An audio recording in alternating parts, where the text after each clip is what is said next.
Hello everyone, आप सब कैसे हैं? मैं उम्मीद करता हूँ कि बहुत अच्छे होंगे, अपनी पढ़ाई को बहुत अच्छे से कर रहे होंगे। मैं Akash Kumar Badana, ICT virtual classroom में आपका बहुत-बहुत स्वागत करता हूँ मेरे प्यारे बच्चों। जैसे आपको पता है मेरे प्यारे बच्चों, बेसिकली हमारी आपका जो है मेरे प्यारे बच्चों 10th क्लास से और इसी 10th क्लास के अंतर्गत मेरे प्यारे बच्चों, हम लोग आपका देख रहे हैं सामाजिक एवं राजनीतिक जीवन की बुक। 10th क्लास से हमारी लेसन नंबर 5 चल रहा है। मुद्रण, संस्कृति और विश्व को देख रहे थे लेसन नंबर 5 में। तो काफी कुछ देख चुके हैं हम प्रिंटिंग के बारे में। तो पिछले अध्याय में हम इन सारी चीजों के बारे में देखा कि किस तरह से प्रिंटिंग प्रेस आना शुरू हो गई थी और प्रिंटिंग प्रेस ने मुद्रण संस्कृति का दौर कैसे बढ़ाया। लोगों में नए पाठक वर्ग का जुनून पैदा हो गया। अलग अलग कहानी, किस्से, साहित्य, संगीत, लोक कथा, गीत स्कूल छपने, लोग उनको पढ़ने लगे। लोग राजाओं से क्या डिमांड रखने लगे, क्या उपेक्षा करने लगे, ये सारी चीजें इसमें सीखना शुरू हो गई, जिनको हम इसमें चर्चा कर सकते हैं, देख सकते हैं। क्लियर है? ध्यान रहेगा इतना आपको? तो ये सारी चीजें हम लोग इसमें पढ़ चुके थे, एक एक करके हम लोग देख भी लिए। 19वीं शताब्दी की चीजों को पढ़ लिए। बच्चे और महिलाओं को थोड़ा सा हम देखें। 19वीं सदी में आखिरकार सर्वप्रथम शिक्षा के लिए अनिवार्य के चलते बच्चे पाठकों का एक अहम श्रेणी बन गए। अब एक चीज नियम आ गया कि क्या करना है, शिक्षा को अहम करें, तो आरंभिक शिक्षा को अनिवार्य कर दिया गया। जो आरंभिक शिक्षा है, आप जानते हैं प्राइमरी एजुकेशन को ही आरंभिक शिक्षा कहते हैं, वो कंपलसरी कराया गया। विकास उद्योग के लिए पाठ्य पुस्तक का उत्पादन महत्वपूर्ण हो गया। फ्रांस में 1757 में बाल पुस्तकें छपने लगी। प्रेस की मुद्रण स्थापित किया गया। प्रेस की पुरानी और नई दोनों तरह की पारी कथाओं की लोक कथाओं और प्रकाशन किया गया। जर्मन के ग्राम बंधुओं को वर्षों लगाकर किसानों के बीच लोक कथाओं को जमकर उनके द्वारा एकत्रित सामग्री का संपादन हुआ। फिर कहानियों को अंततः 1812 के एक संकलन में छापा गया। बच्चों के लिए अनुपयुक्त सामग्री, जो चीजें कुलीन वर्ग को अश्लील लगती थी, उन्हें प्रकाशित संस्करण में शामिल नहीं किया गया। इस तरह पुरानी लोक कथाओं को नया रूप मिला, छपने लगा और इस प्रक्रिया में ये बदलाव, ये सारी चीजें धीरे धीरे।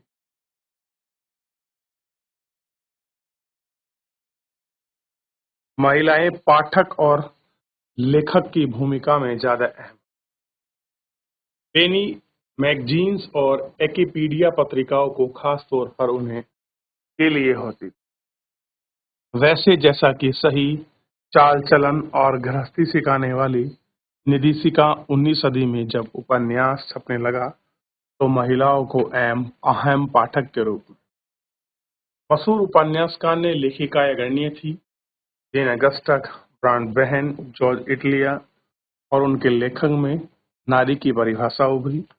व्यक्ति का संबंध, जिनका गहरी सूझी बूझी है, जिनका अपना दिमाग और अपनी इच्छा शक्ति, सबका अपना दिमाग था, अपनी इच्छा शक्ति, अपनी चीज पर वो खड़े और खड़े थे, वो सारी चीजें। एक पेनी एकोपीजिया मैगजीन का मुख्य देखा।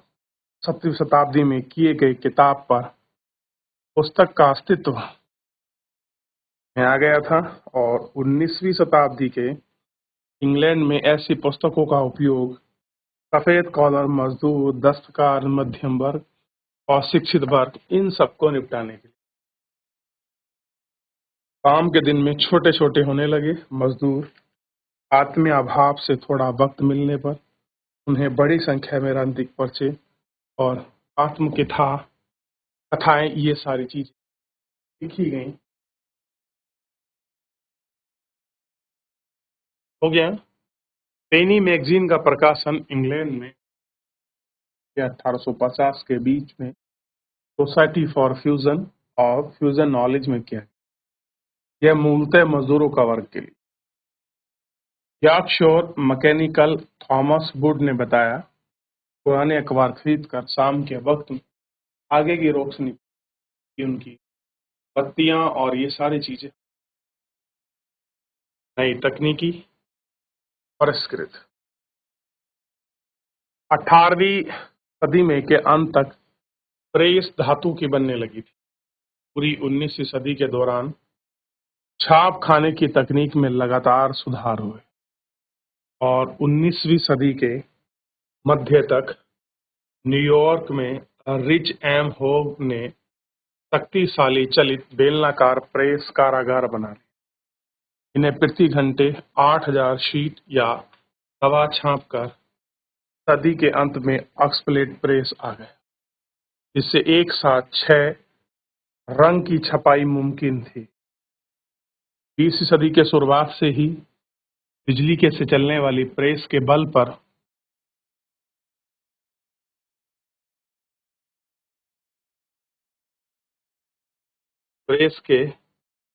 पर छपाई का काम तेजी से होने लगा।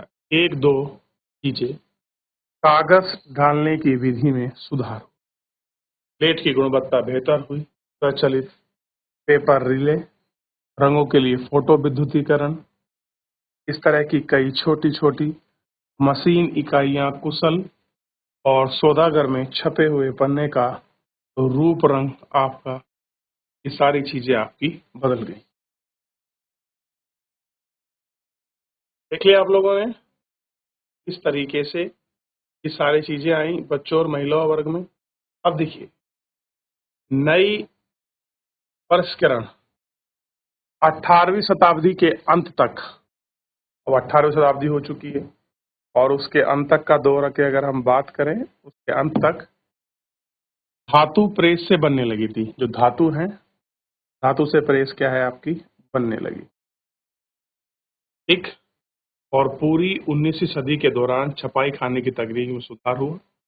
19वीं सदी के मध्य तक न्यूयॉर्क में रिचर्ड एम होम शक्तिशाली चलित बेलनाकार को कारगर बनाया। प्रति 8000 शीट यानी कि तबे छपते थे। एक घंटे में कितने, यानी कि 8000 जो शीटें हैं छपकर बाहर निकल। सदी के अंत तक ऑफसेट प्रेस आ गया के हाथ में, साथ ही 6 रंग की छपाई मुमकिन हुई। कैसी हुई? 6 रंग की छपाई मुमकिन। 20वीं सदी के शुरुआत से ही बिजली के संचलन प्रेस के बल पर छपाई का काम बड़ी तेजी से होने लगा। एक दो और चीजें, कागज डालने की विधि में सुधार हुआ, प्लेट की गुणवत्ता बेहतर हुई, स्वचालित पेपर रील, रंगों के लिए फोटो विद्युतीकरण यंत्र का काम आने लगा। इस तरह से कई छोटी छोटी मशीनें, कुल दौलत बढ़ता गया और इन पर ने रूप रंग में ये सारी चीजें, निखार, ये सारी चीजें।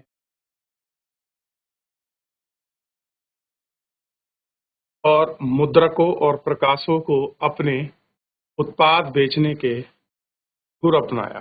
19वीं सदी की पत्रिकाओं ने उपन्यासों को धारावाहिक छपाया। लिखने की एक खास शैली विकसित हुई। इंग्लैंड में 1920 के दशक में लोकप्रिय किताबें सस्ती श्रृंखला के तहत छपी हुई किताबों को जिल्द पर आवरण, डस्ट कवर मिला। तकनीकी नायत 1920 की मंदी के अलावा प्रकाश और किताबों की बिक्री पर भय हुआ, लिहाजा पाठकों की जेब का ख्याल रखते हुए उन्होंने सस्ते पेपर बैग, अलजित संस्करण, इन सब का प्रकाशन शुरू कर दिया। कैसे हुई? इन सब के प्रकाशनों पर उन्होंने जोर देना, इन सबको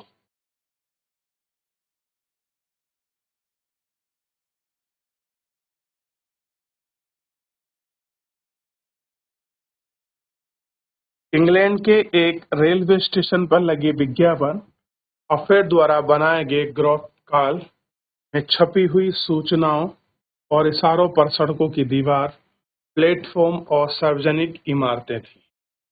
इन सब का रूप हमने देखा। ठीक है। भारत का मुद्रण संसार। आइए देखते हैं कि भारत में छपाई कब शुरू हुई। मुद्रण युग पहले यह सूचना और सूचना पर कैसे लिखे जाते थे, इस युग का जो दौर है उस दौर पर हम लोग चर्चा करें। क्लियर है? ये देखिए, मुद्रण युग से पहले की पांडुलिपि भारत में सांस्कृतिक अरबी, फारसी, संस्कृत, अरबी, फारसी और विभिन्न क्षेत्रीय भाषाओं में हस्तलिखित पांडुलिपि पुरानी समृद्ध परंपराएं थी। पांडुलिपि ताड़ के पत्तों पर या हाथ के बने कागजों पर नकल की गई जाती, कभी कभी तो पन्नों पर बेहतरीन तस्वीर भी बनाई जाती थी। फिर उन्हें उम्र बढ़ने का ख्याल तकलियों की जिलत पर सिलकर बांध दिया जाता था। 19वीं सदी के अंत तक छपाई के आने के बाद पांडुलिपियां ही छापी जाती थी, लेकिन पांडुलिपियां नाजुक होती थी, काफी महंगी होती थी, उन्हें बड़ी सावधानी के साथ पकड़ना होता था। लिपिक अलग अलग तरीके से लिखे जाने के चलते पढ़ना आसान नहीं था, इसलिए वो व्यापक थी। व्यापक मतलब होता है बहुत बड़े। क्लियर है?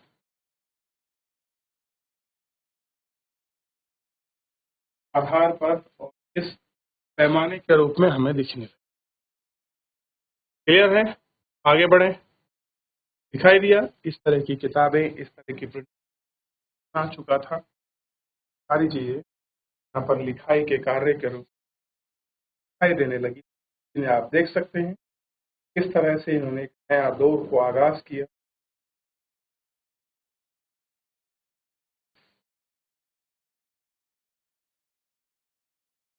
ऑफिस के दीवाने कुछ पन्ने, 1824, चौथी सदी के शायद हाफिज पूर्ण शायरी दीवान पर संकलित। पेज में खुशनवी नक्काशी और डिजाइन। लेटर प्रिंट आने पर भी पांडुलिपियां अमीर की बनाई जाती थी। हर कोई उन पांडुलिपियों को इस तरह से नहीं बना। क्लियर है? दैनिक इस्तेमाल नहीं होता था। हालांकि औपनिवेशिक बंगाल में ग्रामीण क्षेत्र में प्राथमिक पाठशालाओं का बड़ा जाल था। विद्यार्थी आमतौर पर किताबें नहीं पढ़ते थे, गुरु याददाश्त की किताबें सुनते थे और विद्यार्थी उन्हें लिखते थे, और कई सारे लोग इन किताबों को पढ़कर साक्षर बने। कैसे हैं? छपाई भारत आई। प्रिंटिंग प्रेस पहल 16वीं शताब्दी में गोवा में पुर्तगाली लाए। अब देखिए, सबसे इंपॉर्टेंट चीज आपको ध्यान दे, भारत में प्रिंटिंग प्रेस कहाँ से आई है, तो थोड़ा इसको ध्यान दीजिए। तो 16वीं शताब्दी में भारत में गोवा में पुर्तगाली लाए। तो सबसे पहले भारत में किस स्थान पर? गोवा में। लाने वाले कौन थे? पुर्तगाली। और धर्म प्रचार के साथ है, यानी कि धार्मिक पुस्तकें लिखी। जेसुइट पुजारी ने कोंकणी सीखी और कई सारी पुस्तकें छापी। 1674 में कोंकणी कन्नड़ भाषाओं में लगभग 50 किताब छप चुकी थी। कैथलिक पुजारी 1769 में तमिल भाषा में छपी किताब 1771 में पहली मलयालम किताब छापने वाले थी। और वोटेस धार्मिक प्रचारों ने 32% तमिल किताब छापी। और जो पुरानी किताब है उनका आपको अनुभव किया। अंग्रेजी भाषा में भारत में काफी देर में विकास नहीं। यदि इंग्लिश ईस्ट इंडिया कंपनी 17वीं शताब्दी तक छापखाने आयात शुरू किए।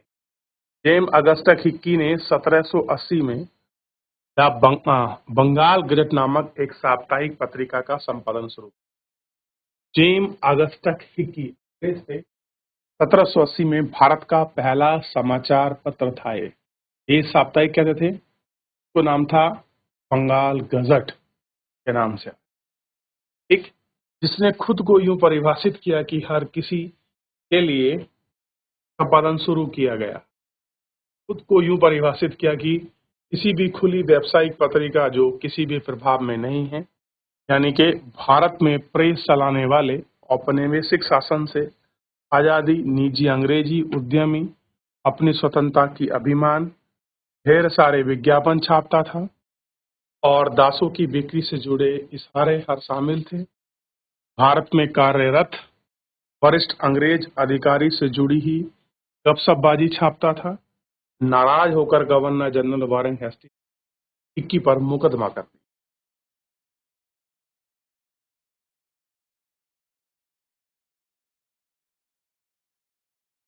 और ऐसी सरकारी आपसा और अखबारों में प्रकाशन करने को प्रोत्साहित करना शुरू कर दिया जो औपनिवेशिक राज की छवि पर हो रहे हमले की रक्षा करे।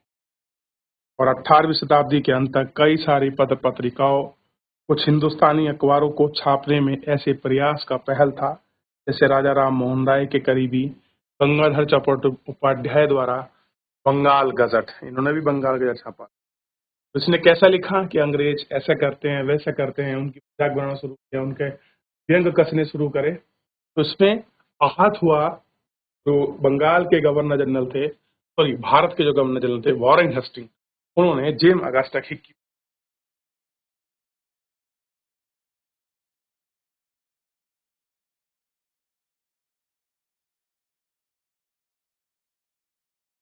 आगे बढ़े तो विलियम बोट्स नामक व्यक्ति ने 1768 में इस तरह की कलकत्ता में सार्वजनिक इमारत पर टांगने की जरूरत महसूस।